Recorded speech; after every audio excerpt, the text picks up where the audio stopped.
think we should do for our LinkedIn profiles in order to stand out? Okay.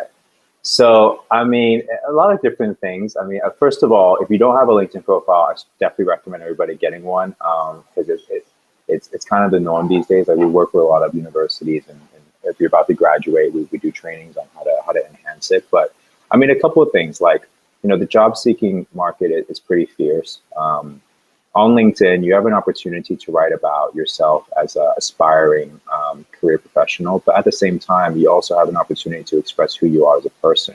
LinkedIn is one of the few places that allow you to do that. When you go on job boards, for example, you're pretty much writing your CV and your cover letter, and it's very work centric.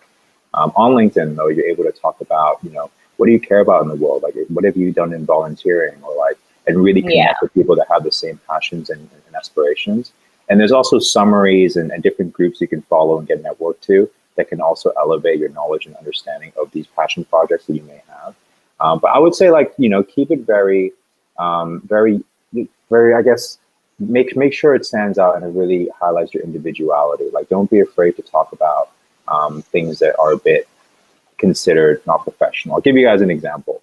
A friend of mine, he used to work in the F&B and gaming industry, and he was using LinkedIn, and never really understood the concept of LinkedIn before he actually got it. And I signed him up, and I said, look, try looking for jobs and networking. And he wrote a lot of stuff on his profile. And one of the things that he wrote was like, I play poker all the time. I'm a statistical guy. I like gambling. I like reading into numbers and thinking like analytical processing and stuff like that. And he ended up getting a job at this F&B management company about a year later. And the hiring manager actually said, like, at the time, we had two really good people. But then you stood out because we liked the fact that you played poker. And we were able to understand that. And, they had very similar backgrounds. They looked at their professional experience. It was very in sync.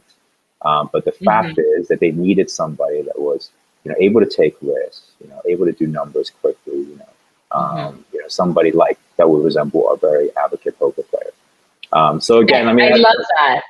Yeah, so you just never know. I mean, you never know. And Yeah. like, we work with so many HR teams that do hiring, and it's all about culture fit. It's all about does this person align with what we're trying to do? I mean, team fit is important. Again, going back to what I said earlier, you spend around 100 days a year working with the people that you work with.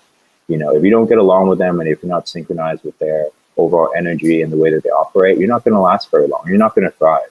So that's something that I would definitely highlight is, make sure that you understand like the soul and identity of these companies and reflect it the same way when you're doing anything.